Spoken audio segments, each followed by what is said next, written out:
যে আল্লাহর বিধান নামাজকে যে ধ্বংস করে, তাকে যদি ব্রিজ কালভার্ট বানানোর দায়িত্ব দেওয়া হয়, রডের বদলে সে বাঁশ দিবে।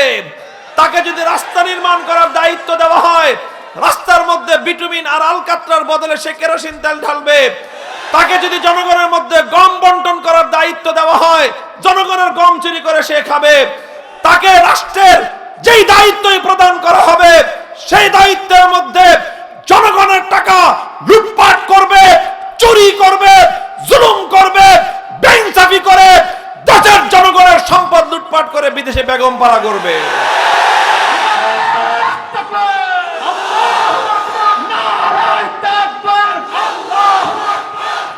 মুহতারাম হাজিরিন, এই জন্যই রাসূল আকরাম সাল্লাল্লাহু আলাইহি ওয়াসাল্লাম, এই জন্যই খলিফাতুল মুসলিমিন হযরত ওমর ফারুক রাদিয়াল্লাহু আনহুর নীতি ছিল, তিনি রাষ্ট্রের গুরুত্বপূর্ণ দায়িত্ব নিয়োগ করার আগে খেয়াল করতেন যে ওই লোকটা নামাজের ব্যাপারে কতটুকু যত্নশীল। ওনার নীতি ছিল যে নামাজের প্রতি যত্নশীল, রাষ্ট্রীয় দায়িত্ব পালন করার ক্ষেত্রে সে যত্নশীল হবে। যে নামাজের প্রতি যত্নশীল নয়, তার দ্বারা মুসলিম রাষ্ট্রের কোনোদিন কল্যাণ হতে পারে না। কারণ নামাজের দ্বারা যেই জিনিস হয়, আল্লাহর কোরআন বলেছে ইন্নাস সালাতা তানহা আনিল ফাহশাই ওয়াল মুনকার, নামাজের দ্বারা, নামাজ মানুষকে অন্যায় এবং অশ্লীল কাজ থেকে বিরত রাখে। নামাজ মানুষকে পাপাচার থেকে বিরত রাখে। নামাজ মানুষকে দুর্নীতি থেকে বাঁচায় রাখে।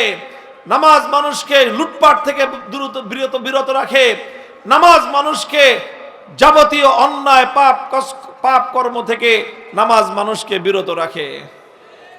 এই জন্য আল্লাহ পাক রব্বুল আলামিন দেশের উন্নয়নের জন্য, জাতির উন্নয়নের জন্য রাষ্ট্রকে বলেছেন, সরকারকে বলেছেন, তোমরা যদি আল্লাহর উপর বিশ্বাসী সরকার হয়ে থাকো, তাহলে মুসলিম জনগণের মধ্যে নামাজ ব্যবস্থা কায়েম করো। নামাজ ব্যবস্থার মাধ্যমে যেটা হবে সেটা হলো দেশের মানুষের মধ্যে নীতির, নৈতিকতার উন্নয়ন ঘটবে। সরকারি আমলা কর্মকর্তাদের মধ্য থেকে দুর্নীতি দূর হবে, তাদের মধ্যে সততা প্রতিষ্ঠিত হবে। কোন দেশ এবং জাতি ততক্ষণ পর্যন্ত উন্নত হতে পারে না যতক্ষণ পর্যন্ত সেই জাতির সরকারি কর্মকর্তা কর্মচারীদের মধ্যে দুর্নীতি বন্ধ না হয়।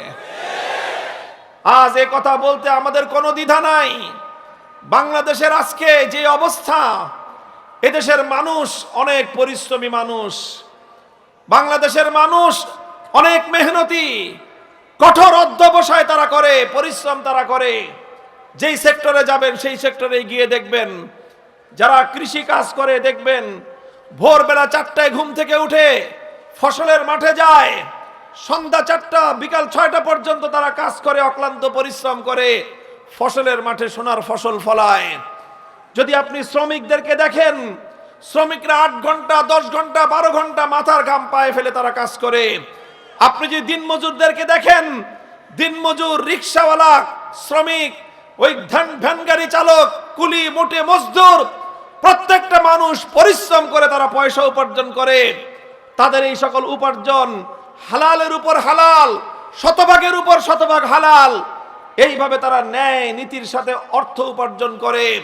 যারা আমাদের প্রবাসী রেমিটেন্স যোদ্ধা ভাইয়েরা বোনেরা আছেন বিদেশে তারা শুধু মাথার ঘাম পায়ে ফেলে না, তারা রক্ত পানি করে অর্থ উপার্জন করে।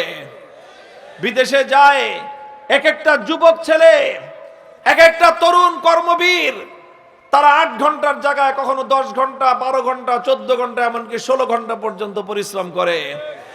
চিন্তা করে আসছি বিদেশে, আমার বাপ মা ভাই বোন সবাই দেশে আছে, আমি যদি এখানে একটু কষ্ট করে টাকা পাঠাই আমার পরিবার ভালো থাকবে। পরিবারকে একটু ভালো রাখার জন্য এক একটা যুবক সৌদি আরব থেকে কুয়েত পর্যন্ত, কাতার থেকে নিয়ে বাহরাইন পর্যন্ত, ইউরোপ আমেরিকার দেশে দেশে আমার রেমিটেন্স যোদ্ধা এই সকল যুবকেরা কিভাবে তারা মেহনত করে, যারা বিদেশে না গিয়েছেন কোনোদিন চিন্তা এবং কল্পনাও করতে পারবেন না। এইভাবে পরিশ্রম করে করে যেই টাকা উপার্জন করে, নিজে ভোগ বিলাসিতা করে না, নিজে আরাম আয়েশ করে না, নিজের রক্ত পানি করা পয়সা দেশের মানুষের জন্য পাঠায়, পরিবারের জন্য পাঠায়, দেশের উন্নয়নের জন্য টাকা পাঠায়।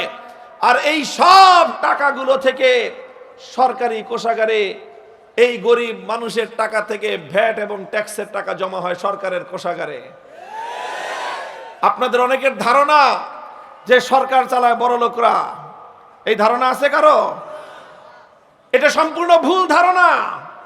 বড় লোকরা সরকার চালায় না, শিল্পপতিরা সরকারকে ট্যাক্স দেয় না। খবর নিয়ে দেখবেন, আমি জানি, আমি অর্থনীতির ছাত্র, আমি জানি শিল্পপতিরা সিস্টেম জানে কতভাবে সরকারের ট্যাক্স ফাঁকি দিতে হয়। যারা এই বিশাল বিশাল দেখেন শিল্পপতি, শত শত হাজার হাজার কোটি টাকার মালিক, 3টা 4টা BMW প্রাডো গাড়ি হাঁকায়, 10টা 15টা বাড়ি আছে যাদের, এই সকল বিপুল পরিমাণ সম্পদের যাদেরকে মালিক দেখা যায়, এদের হিসাব টানলে দেখা যাবে এদের অধিকাংশই দেউলিয়া, কোনো টাকা নাই। এদের কাছে 5,000 কোটি টাকা আছে, ব্যাংকে লোন আছে 7,000 কোটি টাকা, সব ঋণগ্রস্ত। এরা সরকারকে লোন দেয়, ট্যাক্স দেয় না, বলে যে আমার তো লোন আছে, আমার তো ঋণ আছে, আমি তেমনি নিজে ফকির, আমি কি তোমার ট্যাক্স দেব? বড় লোকরা ট্যাক্স দেয় না, বড় লোকরা খালি ফাঁকি দেয়। ট্যাক্স দেয় গরিবরা। বলবেন গরিবরা হুজুর ট্যাক্স দিল কই, আমরা তো ট্যাক্স দেই না। আপনি জানেন না, কিন্তু সরকার সিস্টেমে আপনার ট্যাক্স কেটে নেয়। ভ্যাট নাম শুনছেন? ভ্যাট, এই ভ্যাটের নামে সরকারি কোষাগারে ট্যাক্স চলে যায়। বাংলাদেশের সাধারণ নিয়ম হলো, এই যে আপনারা যারা শ্রমিক আছেন, সারাদিন মেহনত করেন, রিক্সাওয়ালারা সারাদিন রিক্সা চালায়, গরিব মানুষ সারাদিন মাটি কাটে, সন্ধ্যাবেলায় 500 টাকা, 1000 টাকা, 800 টাকা তারা মাইনে পায়। এটা নিয়ে বাজারে যায়, বাজারে গিয়ে 100 টাকার চাল ডাল, 200 টাকার তেল নুন পানি চিনি কিনলেন, 100 টাকার মাল কিনলেন, 100 টাকার পণ্য আপনি পাবেন না, আপনি মাল পাবেন 85 টাকার, আর 15 টাকা ভ্যাট। আপনারা গরিব মানুষ, ডাল কিনেছেন 100 টাকার, আপনার দাম লেখা আছে 100 টাকা, ওখানে দাম লেখা আছে 15% ভ্যাট। তার মানে আসলে আপনাকে দোকানদার ডাল দিতেছে 85 টাকার, বাকি 15 টাকা ভ্যাট কেটে নেওয়া হচ্ছে।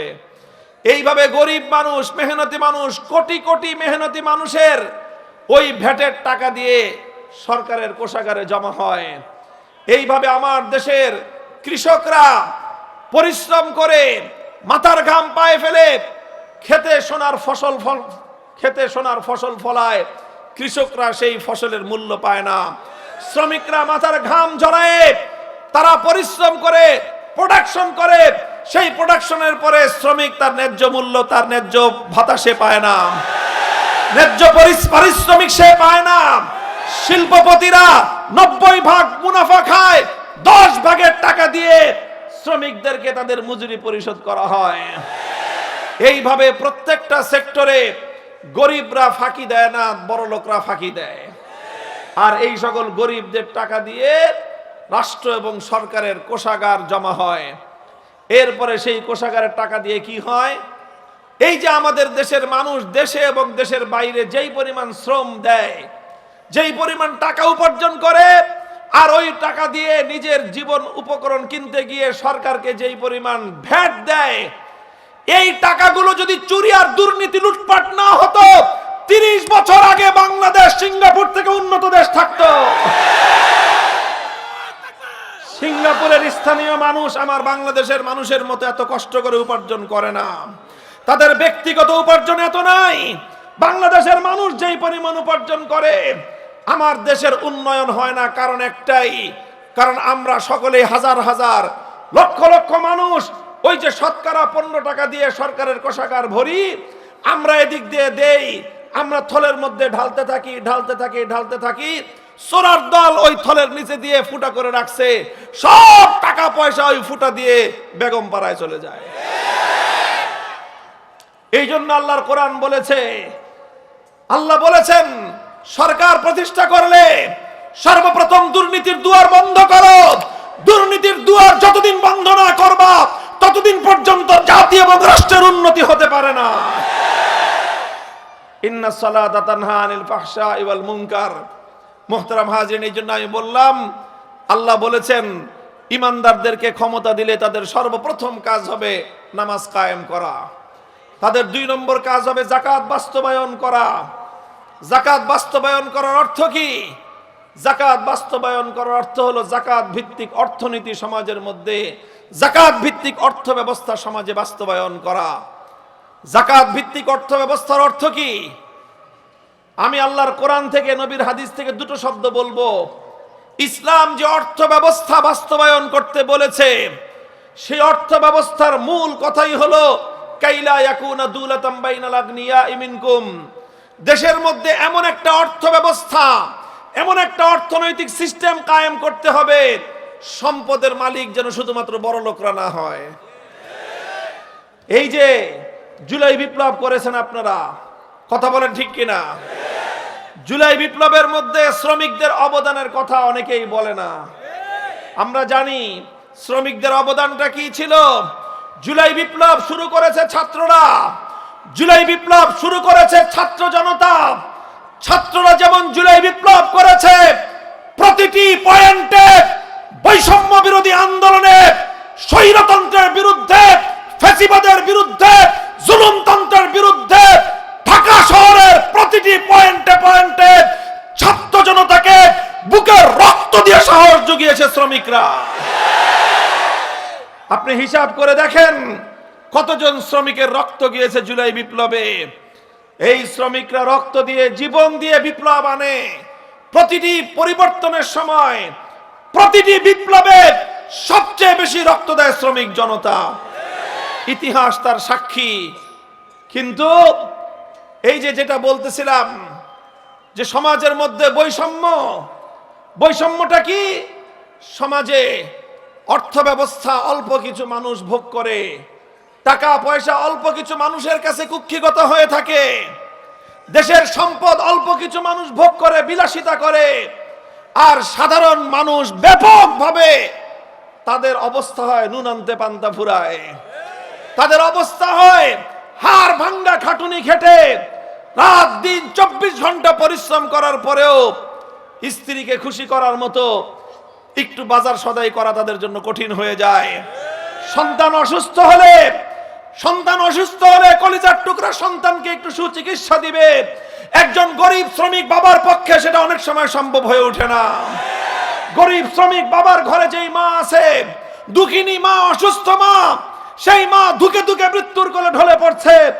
শ্রমিক সন্তানের পক্ষে চোখের অশ্রু ছাড়া আর কিছুই দেওয়া সম্ভব হয় না, কারণ মায়ের চিকিৎসার জন্য তার যেই প্রয়োজন, সেই প্রয়োজন মেটানোর মতো অর্থনৈতিক সঙ্গতি তার নাই।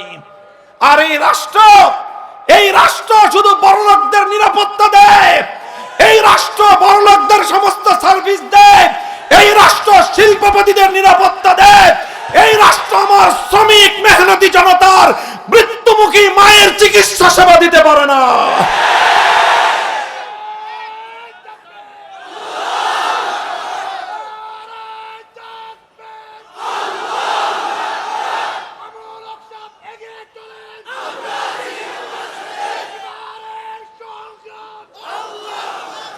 মুহতারাম হাজিরিন, এই জন্য ইসলাম বলেছে সমাজে এমন একটা অর্থ ব্যবস্থা কায়েম করতে হবে, কাইলা ইয়াকুনা দুলাতান বাইনাল আগনিয়াই মিনকুম, যেন টাকা পয়সা সমাজে একটা নির্দিষ্ট বড়লোক শ্রেণীর হাতে কুক্ষিগত না হয়ে যায়।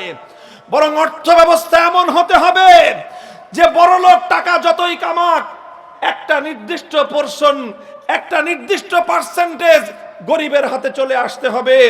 এই রকম অর্থ ব্যবস্থা যতদিন দেশে কায়েম না করা যাবে, ততদিন পর্যন্ত বৈষম্য সমাজ থেকে দূর হবে না। বৈষম্য দূর হবে কিভাবে? আল্লাহর নবী আরেক হাদিসের মধ্যে বলেছেন যাকাতের কথা, তুখাযু মিন আগনিয়াইহিম ওয়া তুরাদ্দু আলা ফুকারাইহিম। যাকাত ভিত্তিক অর্থ ব্যবস্থার মৌলিক বৈশিষ্ট্যই হলো এই, ধনীর কাছ থেকে, তার সম্পদের থেকে অতিরিক্ত যেই সম্পদ তার কাছে রয়েছে, তার প্রয়োজনের চেয়ে অতিরিক্ত সম্পদ তার কাছ থেকে নিয়ে, যেই গরিবের নিত্য প্রয়োজন পূরণ হয় না, যেই গরিবের সন্তানের খাবার আহার জুটে না, যেই গরিবের দুঃখিনী মায়ের চিকিৎসার ব্যবস্থা হয় না, যেই দরিদ্রের স্ত্রীর, তার গর্ভবতী স্ত্রীর নিরাপদ প্রসবের ব্যবস্থা হয় না, যেই গরিবের সন্তান চিকিৎসার অভাবে ধুকে ধুকে মরতেছে, বড় লোকের বিলাসী গাড়ি বাজেয়াপ্ত করে সেই টাকা দিয়ে গরিবের নিত্য প্রয়োজনের, তার জীবন ধারণের প্রয়োজন পূরণ করা রাষ্ট্রের দায়িত্ব। আমার রাষ্ট্রের যে অবস্থা, বড়লোকদের কাছ থেকে এই সকল বিলাসী দ্রব্য এগুলোকে বাজেয়াপ্ত করা লাগবে না, শুধুমাত্র গরিবের কাছ থেকে যে ট্যাক্সগুলো নেওয়া হয়, যে ভ্যাটগুলো নেওয়া হয়, এগুলো যদি এই সমাজপতিরা চুরি করে না খেত, দুর্নীতি আর লুটপাট না করত, বরং এই টাকাগুলো দিয়ে যদি দেশের জনগণের জন্য, গরিব দুঃখী সাধারণ মানুষের জন্য তাদের চিকিৎসার ব্যবস্থা করত, তাদের প্রয়োজনীয় নিত্য প্রয়োজন পূরণের ব্যবস্থা করত, তাহলে এই দেশের সাধারণ নাগরিকরা এখন চিকিৎসাহীন ভাবে মারা যেত না। আমাদেরকে শুধুমাত্র উন্নয়নের গাল গল্প শোনানো হয়। উন্নয়নের গাল গল্প কিরকম? আমাদেরকে হিসাবের মার পেছে বুঝ দেওয়া হয়। হিসাবের মার পেছে একটা আপনাদেরকে ছোট্ট করে বুঝাই, এটাই আমার আলোচনার শেষ টপিক। এরপরে আমি আমার কনক্লুশন এবং পরিসমাপ্তির দিকে যাব।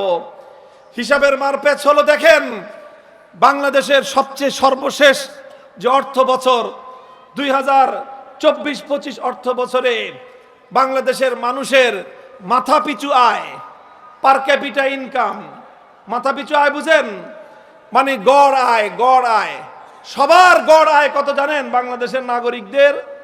বাংলাদেশের নাগরিকদের গড় আয় হলো $2,820। বাংলাদেশি টাকায় হয় প্রায় 3,40,000 টাকা। বার্ষিক আয় 3,40,000 টাকা। তো বার্ষিক যদি 3,40,000 টাকা আয় হইতে হয়, তো ধরে নেন আপনার পরিবারে যদি 4 জন সদস্য থাকেন, 4 জন, আপনি, আপনার স্ত্রী, আপনার একটা ছেলে আর একটা মেয়ে, 4 জন সদস্য যদি হয়, তাহলে বাংলাদেশে এক একটা পরিবার পিছু, যেই পরিবারের 4 জন সদস্য আছে, সেই পরিবারের মাসিক আয় আছে 14 লক্ষ টাকা। বার্ষিক আয় যদি 14 লক্ষ টাকা হয়, তাহলে মাসিক আয় হওয়া লাগে কত? 1,20,000 টাকা করে। আমি আপনাদেরকে এই বিশাল মজমার মধ্যে জিজ্ঞাসা করতে চাই, হাজার হাজার মানুষ, আপনাদের কয়জনের এরকম মাসিক 1,20,000 টাকা ইনকাম আছে? হাত উঠান দেখি। এই যে হাজার হাজার মানুষ, লক্ষ লক্ষ মানুষ, এদের কারো কিন্তু 1,20,000 টাকা মাসে ইনকাম নাই। তাহলে গড়ে 18 কোটি মানুষের ইনকাম, গড়ে 18 কোটি মানুষের বার্ষিক ইনকাম 3,40,000 কিভাবে হলো? একটা গল্প শোনাই আপনাদেরকে। এক বেটা গেছে খাল পার হইতে। খাল পার হওয়ার সময় একজনকে, কৃষককে জিজ্ঞাসা করছে, এই বেটা, এই খাল যে পার হব, এই খাল পার হইতে আমার ঠাই হবে? কয় না, না ঠাই হবে না, খালের মাঝখানে অনেক পানি, আপনি যদি খাল পার হইতে যান মাঝখানে গিয়ে ডুবে যাবেন। কয় বেটা, তুই বুঝবি না, তুই হিসাব জানোস না, আমি হিসাব জানি, আমি তোকে জিজ্ঞাসা করি, তুই আমাকে বল। কয় খালের ওই পারে কয় হাত পানি আছে? কয় খালের ওই পারে পানি আছে 1 হাত। কয় খালের এই পানে পানি আছে কয় হাত? কয় এই পারেও পানি আছে 1 হাত। খালের মাঝখানে পানি আছে কয় হাত? কয় খালের মাঝখানে পানি আছে 5 হাত। তো বলেন 5 হাত পানিতে ঠাই হয়? তার মানে হলো, এই সংসদ একটা প্রতীকী শব্দ, আসল কথা হলো আপনারা রাষ্ট্র ব্যবস্থায় ইসলাম চান, এটা হলো মূল কথা। কথা ঠিক কিনা? মসজিদে ইসলাম আছে আলহামদুলিল্লাহ, মাদ্রাসায় ইসলাম আছে আলহামদুলিল্লাহ, এতিমখানায় ইসলাম আছে আলহামদুলিল্লাহ, কবরস্থানে ইসলাম আছে আলহামদুলিল্লাহ। কবরস্থানে ইসলাম আছে তো? কবরস্থানেই একমাত্র যেটা পুরাপুরি ইসলাম আছে, ওখানে গিয়ে আর কোনো উত্তু চলে না। সবচেয়ে কাটটা বেঈমান যেটা, ওটারও বিসমিল্লাহ আলা মিল্লাতি রাসূলিল্লাহ বলে দাফন করে। সারা জীবন পর্দা করুক আর না করুক, মরার সময় যখন কাফন দাফন পরে, তখন একদম মাথায় ঘোমটা টোমটা সব দিয়েই কবরে যায়। অর্থাৎ একমাত্র জায়গা এখন বাংলাদেশে কবরস্থান যেখানে 100% ইসলাম চলে। তো এই যে মসজিদ থেকে নিয়ে মাদ্রাসা, এতিমখানা থেকে নিয়ে কবরস্থান, সব জায়গায় তো আলহামদুলিল্লাহ ইসলাম চলে। এখন আমাদের পরবর্তী নেক্সট টার্গেট হলো যে আমরা বাংলাদেশের রাষ্ট্র ব্যবস্থায় ইসলাম কায়েম করতে চাই। কোনো রাগঢাক নাই, কোনো কম্প্রোমাইজ নাই, কোনো ধরনের কোনো কৌশল অবলম্বন করার কোনো বালাই নাই। দ্ব্যর্থহীন আমাদের বক্তব্য, আমাদের কার্যক্রমের চূড়ান্ত লক্ষ্য হলো বাংলাদেশের রাষ্ট্র ব্যবস্থায় আমরা ইসলামকে বিজয়ী আদর্শ হিসেবে প্রতিষ্ঠা করতে চাই। তো রাষ্ট্র ব্যবস্থায় যদি ইসলাম কায়েম হয়, যারা ইমানদার তাদের হাতে যদি আল্লাহ পাক রাষ্ট্র ক্ষমতা দান করেন, তাহলে ইমানদারদের কাজ কি হবে, ইমানদাররা কি করবে? আমার তেলাওয়াতকৃত আয়াতের মধ্যে আল্লাহ পাক সেই কথাই আলোচনা করেছেন।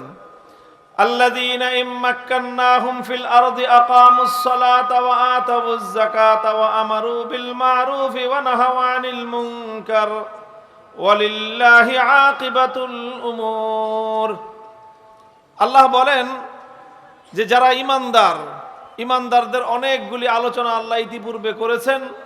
শেষে আল্লাহ বলেন যে ইমানদার তো তারাই যদি আমি সেই সকল ইমানদারদেরকে ক্ষমতা প্রদান করি।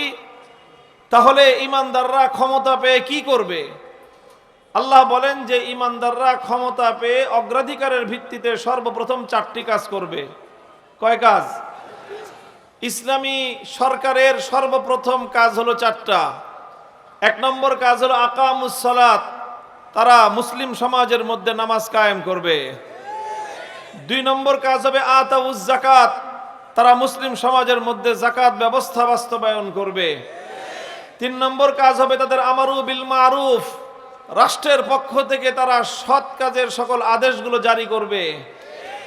4 নম্বর কাজ হবে ওয়ানাহাউ আনিল মুনকার, সকল অন্যায় খোদাদ্রোহী পাপ কাজের প্রতি তারা নিষেধাজ্ঞা জারি করে সার্কুলার জারি করে দিবে।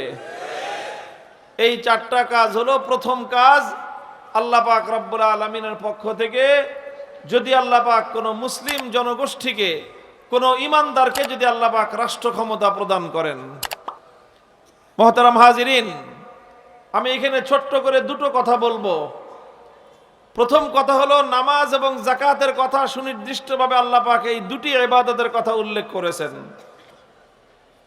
আমাদের মধ্যে স্বাভাবিকভাবে ধারণা আছে যে যারা রাষ্ট্র পরিচালনা করে, সরকার পরিচালনা করে, সরকারের কাজ হলো রাস্তাঘাট নির্মাণ করা, সরকারের কাজ হলো ব্রিজ কালভার্ট নির্মাণ করা, সরকারের কাজ হলো দেশের মানুষের জীবনযাত্রার মান উন্নত করা, সরকারের কাজ হলো দেশের অর্থনৈতিক উন্নয়ন ঘটানো, সরকারের কাজ হলো কর্মক্ষেত্র তৈরি করা, সরকারের কাজ হলো কর্মসংস্থান তৈরি করা। এই জাতীয় কাজগুলোকেই আমরা সরকারের কাজ বলে মনে করি। কিন্তু আল্লাহ বলতেছেন যে সরকারের কাজ রাস্তাঘাট নির্মাণ করা ঠিক আছে, জনগণের কর্মসংস্থান তৈরি করা সরকারের দায়িত্ব, এটাও ঠিক আছে। ব্রিজ কালভার্ট নির্মাণ করা সরকারের দায়িত্ব, এটাও ঠিক আছে। দেশের জনগণের অর্থনৈতিক উন্নয়ন করা এটাও সরকারের দায়িত্ব, তাও ঠিক আছে। তবে সব দায়িত্বের আগে সরকারের প্রথম দায়িত্ব হলো মুসলিম সমাজের মধ্যে নামাজ কায়েম করা। কারণটা কি? নামাজ কায়েম করার এত গুরুত্বের কারণটা কি? দেখেন, নামাজ কায়েম করার গুরুত্বের কারণ আমি ইতিহাস থেকে বলি আপনাদের কাছে। খলিফাতুল মুসলিমিন ওমরে ফারুক রাদিয়াল্লাহু তাআলা আনহু নাম শুনেছেন? বিশ্ব ইতিহাসের অন্যতম সফল রাষ্ট্রনায়ক। সারা পৃথিবীর ইতিহাসের যদি 10 জন রাষ্ট্রনায়কের নাম লেখা হয় সফল, খলিফা ওমরের নাম বাদ দিয়ে 10টা নাম তালিকা জমা করা সম্ভব? খলিফা ওমর রাদিয়াল্লাহু আনহু ইতিহাসের অন্যতম সফল এবং সেরা রাষ্ট্রনায়ক। তিনি কিভাবে সফলতা অর্জন করেছিলেন, তিনি কিভাবে এরকম সাম্য, ইনসাফ, ন্যায়পরায়ণতার ভিত্তিতে একটা উন্নত খেলাফা রাষ্ট্র কিভাবে তিনি গঠন করেছিলেন। বুখারী শরীফের হাদিসের মধ্যে তার একটা নীতির কথা বর্ণনা হয়েছে যে খলিফা ওমর যেই সকল নীতির উপর রাষ্ট্রকে পরিচালনা করতেন তার একটা নীতি তিনি বর্ণনা করেছেন। খলিফা ওমর রাদিয়াল্লাহু আনহু তিনি একবার তার রাষ্ট্রের গুরুত্বপূর্ণ সকল রাষ্ট্রীয় কর্মকর্তা, আমলা, গভর্নর, রাষ্ট্রের প্রাদেশিক যে সকল মুখ্যমন্ত্রী যারা আছেন তাদের সকলকে লক্ষ্য করে খলিফা ওমর রাদিয়াল্লাহু আনহু একটা রাষ্ট্রীয় ফরমান জারি করলেন সেই রাষ্ট্রীয় ফরমানে খলিফা ওমর কি লিখলেন? বুখারী শরীফের হাদিসের মধ্যে তার ভাষ্য বর্ণিত হয়েছে। তিনি বললেন, ইন্না আহাম্মা উমুরিকুম ইনদি আস-সালাহ ফামান হাফিজাহা ফাহুয়া লিমা সিওয়াহা আহফাজ ওয়া মান দাইয়াহা ফাহুয়া লিমা সিওয়াহা আযিয়াউ। হে আমার রাষ্ট্রের গভর্নর, সরকারি আমলা, কর্মকর্তা, মন্ত্রী, মিনিস্টার যারা আছো, তোমরা শুনে রেখো, আমি খলিফা ওমর, আমার দৃষ্টিতে তোমাদের সবচেয়ে গুরুত্বপূর্ণ দায়িত্ব হলো ঠিকমতো নামাজ কায়েম করা। কারণ কি? তিনি সেটাও কারণ বললেন, ফামান হাফিজাহা ফাহুয়া লিমা সিওয়াহা আহফাজু। যেই সরকারি কর্মকর্তা, যেই সরকারি অফিসার, রাষ্ট্রের যে কর্মকর্তা ঠিকভাবে নামাজ কায়েম করবে, তাকে রাষ্ট্রের অন্য যে কোনো দায়িত্ব দেওয়া হবে, সেই দায়িত্বটা সে আরো ভালোভাবে আদায় করতে পারবে। ওমান দাইয়াহা ফাহুয়া লিমা সিওয়াহা আযিয়াউ। আর রাষ্ট্রের যেই কর্মকর্তা নামাজকে ধ্বংস করবে, রাষ্ট্রের যেই কর্মকর্তা নামাজ কায়েম করার ক্ষেত্রে গাফলতি করবে, তাকে রাষ্ট্র এবং জনগণের যেই দায়িত্বই প্রদান করা হোক না কেন, সেই দায়িত্ব সে সুচারুরূপে আঞ্জাম দিতে পারবে না, বরং সেখানেই সে খেয়ানত করবে। সে একজনে যে 5 হাত খেয়ে ফেলায়। এইভাবেই গড় ইনকাম বাড়ে। আশ্চর্য আরেকটা তথ্য হলো, এই অর্থনীতির পরিভাষায় মানুষ যে দুর্নীতি করে, এটাও কিন্তু একটা ইনকাম। রাষ্ট্রের সম্পদ যারা চুরি করে, এটাও একটা ইনকাম। তো এই জন্য বিপুল পরিমাণ দুর্নীতি হলে দেশের গড় ইনকাম বেড়ে যায়, বিপুল পরিমাণ চুরি চামারি হলে দেশের গড় ইনকাম বেড়ে যায়।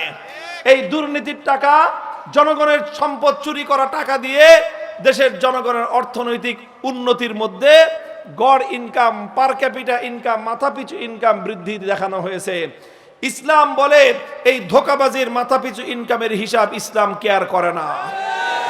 ইসলাম তখনই একটা দেশের অর্থনৈতিক উন্নতিকে উন্নতি বলে যদি সেই দেশের ধনীদের সম্পদ দিয়ে গরিবদের প্রয়োজন যেদিন পূরণ হবে, যেদিন একটা দেশের মধ্যে ধনী আর গরিবের মধ্যে বৈষম্য কমে আসবে, যেই দেশের অর্থনীতির মধ্যে ধনী আর দরিদ্রের মধ্যে সম্পদের বৈষম্য কমবে, সেদিনই হলো প্রকৃত অর্থে দেশের অর্থনৈতিক উন্নতি হলো। মুহতারাম হাজিরিন, একটু এই জন্য আমি বলেছিলাম, আল্লাহ পাক এই জন্যই বলেছেন ইমানদাররা যদি ক্ষমতা পায়, নামাজ কায়েম করার পরে 2 নম্বর কাজ কি করবে? আতাউজ যাকাত, যাকাত ভিত্তিক অর্থ ব্যবস্থা বাস্তবায়ন করবে। যাকাত ভিত্তিক অর্থ ব্যবস্থা বাস্তবায়ন করার অর্থ শুধু এটা নয়, শতকরা 2.5% নিয়ে গরিবের মধ্যে বন্টন করে দিবে, শুধু এতটুকু নয়। যাকাত ভিত্তিক অর্থ ব্যবস্থা বাস্তবায়নের মূল অর্থ হলো এই, ধনী আর গরিবের মধ্যে বৈষম্য এতটা আকাশ ছোঁয়া থাকতে পারবে না। একজনের মাটির নিচে থাকবে, আরেকজন আকাশ ছোঁয়া রাজপ্রাসাদে থাকবে। একজনের মা চিকিৎসাহারা অবস্থা মৃত্যুবরণ করবে, এক গরিবের তার কলিজার টুকরা সন্তান নাকে ধুকে ধুকে মরবে, আর আরেকজন 5টা গাড়ি নিয়ে 3 জনের পরিবারের 5টা দামি গাড়ি হাঁকাবে। আল্লাহর কোরআন এই সকল বৈষম্য ভিত্তিক বৈষম্যমূলক সমাজ ব্যবস্থাকে স্বীকার করে না।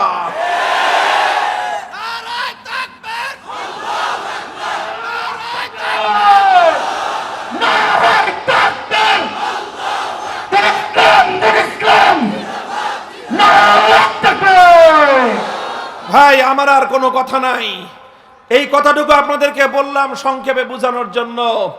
আমরা চাই, আমরা এই দেশ, এই বাংলাদেশ একদিনে গড়ে ওঠে নাই। এই বাংলাদেশ গড়ার পিছনে বহু লম্বা ইতিহাস, সেই ইতিহাস বলার সময় আমার নাই। সেই ইতিহাস হলো, এই বাংলাদেশটা গড়া হয়েছিল জুলুম এবং শোষণ থেকে মুক্তির জন্য। এই বাংলাদেশকে তৈরি করা হয়েছিল মুসলিম জাতিসত্তার বিকাশ সাধন করার জন্য। এই বাংলাদেশ তৈরি করা হয়েছিল কলকাতার দাদাবাবুদের আধিপত্য থেকে মুক্ত হওয়ার জন্য। এই বাংলাদেশ স্বাধীন করা হয়েছিল দিল্লির গোলামীর জিঞ্জির ছিন্ন করার জন্য। এই বাংলাদেশ জন্ম দেওয়া হয়েছিল সকল প্রকার জুলুম আর বৈষম্যের বিরুদ্ধে যুদ্ধ করার জন্য।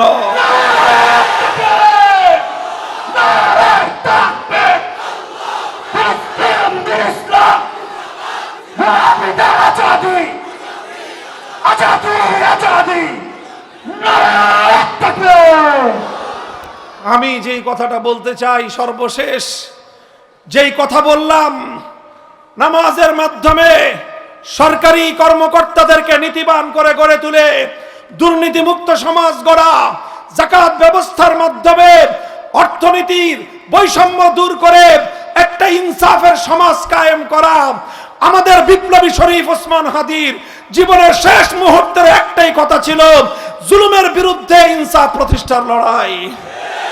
হে আমার দেশপ্রেমিক তাওহীদি জনতা, আমি তোমাদেরকে বলতে চাই, এই ইনসাফের লড়াই যদি সত্যিকার অর্থে কামিয়াব করতে চাও, আল কোরআনের সমাজ গড়া ছাড়া বিকল্প কোনো রাস্তা নাই।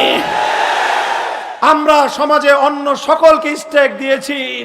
সমাজে ডাক্তাররা সরকারের পার্ট হয়, ইঞ্জিনিয়াররা সরকারের পার্ট হয়, পলিটিশিয়ানরা সরকারের পার্ট হয়, অর্থনীতিবিদরা সরকারের পার্ট হয়, সকল প্রফেশনের লোকেরা সরকারের পার্ট হয়, শিল্পপতিরা সরকারের অংশীদার হয়।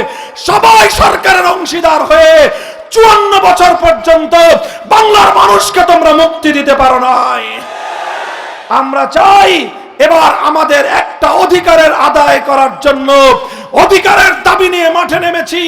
সেটা হলো অন্য সবাই থাকবে, কিন্তু আগামীর বাংলাদেশের রূপকল্প তৈরি করতে হলে বাংলাদেশের সরকার ব্যবস্থাপনায় সত্যিকার কোরআন হাদিসের গভীর এলেম সম্পন্ন আলেম ওলামাদের অংশীদারিত্ব চাই।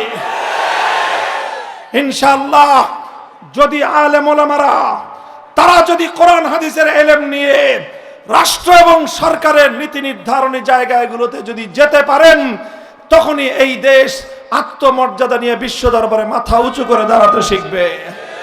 সারা দুনিয়াকে দেখিয়ে দিয়েছে মোল্লারা, সারা দুনিয়াকে দেখিয়ে দিয়েছে আলেম ওলামারা। আমি একটা দেশ জানি, একটা দেশ আমি দেখে এসেছি, যেই দেশের 30 জন মন্ত্রীর মধ্যে 28 জন মাদ্রাসার আলেম, 28 জন মোল্লা মৌলবী, 28 জন মাদ্রাসার হুজুর। তারা এখনো মাদ্রাসায় পড়ায়, রাষ্ট্র চালায়। আলহামদুলিল্লাহ, সেই রাষ্ট্র সারা দুনিয়ার, ইউরোপ, আমেরিকা, ন্যাটো, সারা দুনিয়াকে বৃদ্ধাঙ্গুলি প্রদর্শন করে রকেটের গতিতে তারা উন্নতি করতেছে। তোমরা যারা মনে করো হুজুররা পারে না, তোমরা বোকার স্বর্গে বসবাস করতেছ। তোমরা দেশের মানুষকে ধোঁকাবাজি করার জন্য, দেশের মানুষের সম্পদ লুটপাট করার জন্য 2 দল মিলে খাতির করছো, 5 বছর আমরা খাবো, 5 বছর তোরা খাবি। যখনই তোমাদের মধ্যে ভাগ বাটোয়ারার সমস্যা তৈরি হয়, এক দল আরেক দলের সঙ্গে মারামারি করো, পরে আবার গলাগলি জড়ে ধরে করে বলো সরি, আবার আগামী বছর থেকে 10 বছর তুই, 10 বছর আমি। এই ভারতাবাজির বন্দোবস্ত আর বাংলার মাটিতে আমরা চলতে দেব না ইনশাআল্লাহ। এদেশের আলেম সমাজকে তোমাদের রাষ্ট্রনীতি নির্ধারণের, আগামীর বাংলাদেশের পলিসি মেকিং এর ক্ষেত্রে আলেম সমাজকে স্টেক প্রদান করতে হবে। আমরা রাজনীতিতে এসেছি নিজেদের ধান্দা উদ্ধার করার জন্য নয়। আমরা রাজনীতি করি, আমরা সংসদ নির্বাচনে প্রতিদ্বন্দ্বিতা করছি নিজের অথবা দলীয় স্বার্থ উদ্ধার করার জন্য নয়। এই দেশকে, এই জাতিকে 78 বছরের বৈষম্যের জাতাকল থেকে মুক্ত করার জন্য। 24 বছর পাকিস্তান, 54 বছর বাংলাদেশ, 58 বছর ধরে এদেশের মানুষের সঙ্গে বারবার ধোঁকাবাজি করা হয়েছে, প্রতারণা করা হয়েছে, বিশ্বাসঘাতকতা হয়েছে, আর গাদ্দারি করা হয়েছে। তাই আজ আমি বলতে চাই, হে আমার মেহনতি মানুষ, কৃষক, শ্রমিক, মজদুর, তরুণ, যুব প্রজন্ম, তোমরা একটা বার প্রস্তুত হও। আমরা সব রকমের বাংলাদেশ দেখে শেষ করেছি। এক নেতা আমাদেরকে সোনার বাংলাদেশ দেখিয়েছেন, আরেক নেতা আমাদেরকে নতুন বাংলাদেশ দেখিয়েছেন, আরেকজন এসে সবুজ বাংলাদেশ দেখিয়েছেন, শেষ পর্যন্ত নেত্রী এসে আমাদেরকে ডিজিটাল বাংলাদেশের ভেলকিও দেখায় শেষ। আমরা সোনার বাংলাদেশ দেখেছি, নতুন বাংলাদেশ দেখেছি, সবুজ বাংলাদেশ দেখেছি, ডিজিটাল বাংলাদেশ দেখেছি। আগামীতে আমরা বাংলাদেশ দেখতে চাই আল কোরআনের বাংলাদেশ, ইসলামের বাংলাদেশ।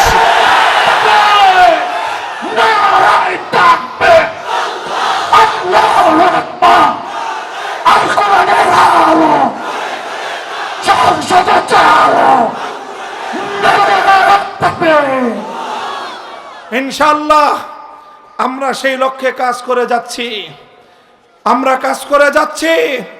আমরা এতদিন পর্যন্ত আমাদের ঘর গুছিয়েছি, বাংলাদেশের প্রতিটি অঞ্চলে মাদ্রাসা প্রতিষ্ঠা করেছি এই জাতির সন্তানদেরকে সঠিক ঈমান আমল শিক্ষা দেওয়ার জন্য।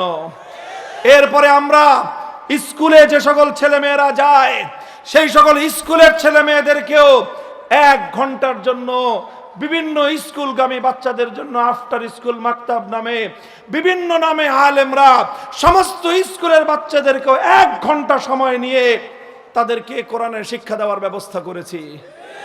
আমাদের ফান্ডামেন্টাল মৌলিক কাজ শেষ, এবার আমরা রাষ্ট্রের হিস্সা চাই। আগামীতে আমরা রাজনীতিতে আসতে চাই, বাংলাদেশের রাজনীতি নিয়ন্ত্রণ করতে চাই। হে আমার তাওহীদি জনতা, তোমরা আমাদেরকে সহযোগিতা করবে তো? ইনশাআল্লাহ তিতুমিরের বাংলাদেশ থেকে, শরীয়তুল্লাহর বাংলাদেশ থেকে বেইনসাফি, জুলুম, বৈষম্য ঝাঁটাপাটা করে বিদায় করা হবে। শরীফ ওসমান হাদিরা যে ইনসাফের জন্য রক্ত দিয়েছে, জীবন দিয়েছে, যদি আল কোরআনের ইনসাফ কায়েম করার জন্য শরীফ ওসমান হাদির মতো বুলেটের মুখে বুক পেতে দিতে হয়, মাথাকে বিদ্ধ করতে হয়, আল্লাহর কোরআন কায়েম করার জন্য, ইসলামের বিপ্লবের জন্য শাহাদাতের রক্ত দিতে কারা কারা প্রস্তুত থাকবো? হাত তুলে শপথ করো।